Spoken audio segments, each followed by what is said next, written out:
ఛత్రపతి శివాజీ మహారాజ్ మరియు పేష్వాలు హిందూ దేవాలయాల కోసం మరియు అన్నదానాల కోసం శతాబ్దాల క్రితం రాసిచ్చినటువంటి లక్షల ఎకరాల భూములు ఒక్క కలంపోటుతో హిందూ ఆలయాల చేతుల్లో నుంచి జారిపోబోతున్నాయా? ఇటీవల మహారాష్ట్ర ప్రభుత్వం తీసుకొచ్చినటువంటి ఒకే ఒక్క ముసాయిదా బిల్లు ఇప్పుడు దేశవ్యాప్తంగా తీవ్ర సంచలనం అనేది సృష్టిస్తుంది. హిందూ సంఘాలు దీన్ని ఒక డ్రాకోనియన్ బిల్ గా చెప్తున్నారు. అసలు ఈ బిల్లులో ఉన్నటువంటి షాకింగ్ రూల్స్ ఏంటి? ఈ వీడియోలో పూర్తి నిజాలు తెలుసుకుందాం. దయచేసి స్కిప్ చేయకుండా వీడియోని పూర్తిగా చూడండి. మహారాష్ట్రలోని బీజేపీ నేతృత్వంలో ఉన్నటువంటి మహాయుతి ప్రభుత్వం మే 2026 మొదటి వారంలో ఒక డ్రాఫ్ట్ బిల్లును విడుదల చేసింది. దాని పేరే మహారాష్ట్ర దేవస్థాన్ ఇనామ్స్ రద్దు ముసాయిదా చట్టం 2026. వినడానికి ఇది సాధారణ చట్టంగానే అనిపించినా దీని వెనక ఉన్నటువంటి నిబంధనలు వింటే ఆలయ బోర్డులు ఎందుకు అల్లాడిపోతున్నాయో మీకే అర్థమవుతుంది.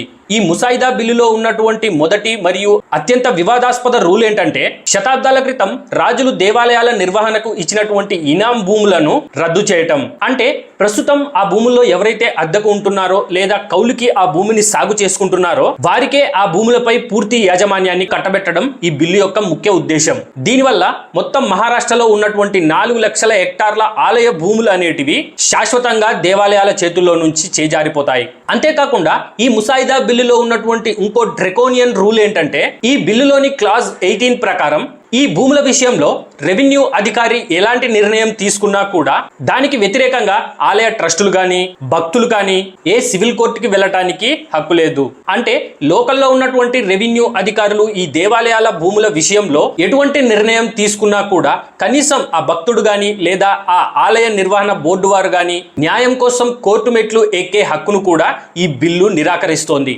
అంతేకాదు జనవరి 1, 2011కు ముందు నుంచి ఎవరైతే ఈ దేవాలయాల సంబంధించినటువంటి భూములను అక్రమంగా సాగు చేసుకుంటూ ఎవరైతే ఆక్రమించుకున్నారో ఈ చట్టం ద్వారా వారి ఆక్రమణలను క్రమబద్ధీకరించబడతాయి.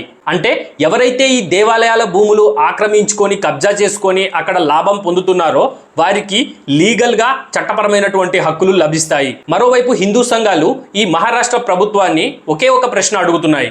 ఈ చట్టం కేవలము హిందూ దేవాలయాలకు సంబంధించినటువంటి ఇనాం భూముల మీద మాత్రమే ఎందుకు వర్తింపజేస్తున్నారు? వక్ఫ్ బోర్డు ఆస్తులకు మరియు ఇతర మైనారిటీ మత సంస్థల ఆస్తులకు ఈ చట్టం నుండి ఎందుకు మినహాయింపు ఇచ్చారు? ఇదేనా సెక్యులరిజం అంటే అంటూ మహారాష్ట్ర మందిర్ మహాసంఘ్ కూడా తీవ్రంగా మండిపడుతోంది.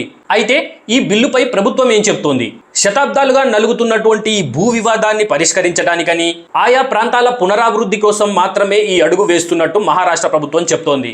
అయితే ప్రస్తుతానికి ఈ బిల్ అనేది చట్టంగా మారలేదు. కేవలం ముసాయిదా మాత్రమే వేశారు.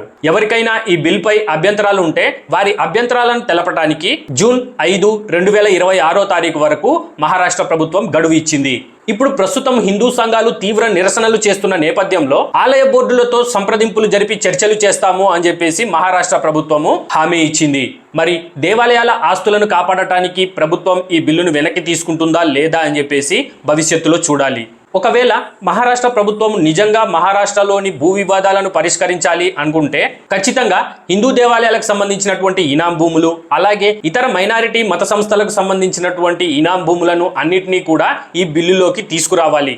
కానీ మహారాష్ట్రలోని మహాయుతి ప్రభుత్వము మహారాష్ట్రలో ఈ భూ వివాదాన్ని పరిష్కరించాలి అనుకుంటున్నాము అని చెప్పేసి కేవలం అందులో హిందూ దేవాలయాలకు సంబంధించినటువంటి ఇనాం భూములనే జోడించి ఆ హిందూ దేవాలయాల భూములకు సంబంధించి ఎవరైనా ట్రస్ట్ వారు కానీ లేకపోతే భక్తులు కానీ న్యాయం కోసం కోర్టు మెట్లను కూడా ఆశ్రయించలేని విధంగా వారి హక్కులను కాలరాస్తూ మహారాష్ట్ర ప్రభుత్వము భారతదేశంలోని హిందువులకు ఏం మెసేజ్ ఇవ్వదలుచుకుంది? దీని గురించి మీ అభిప్రాయాన్ని కూడా కామెంట్ సెక్షన్ లో కామెంట్ చేయండి. అలాగే ఈ మహారాష్ట్ర మహాయుతి ప్లస్ బీజేపీ ఇద్దరు కలిసి తీసుకొచ్చినటువంటి ఈ బిల్లు మీద మీ అభిప్రాయాలు ఎలా ఉన్నాయి అని చెప్పేసి కామెంట్ సెక్షన్ లో కామెంట్ చేసి తెలపండి ఫ్రెండ్స్. సో ఇది ఫ్రెండ్స్ ఈ రోజు నా వీడియో. మీ అందరికీ నచ్చినట్లయితే నా వీడియోని లైక్ చేయండి, షేర్ చేయండి.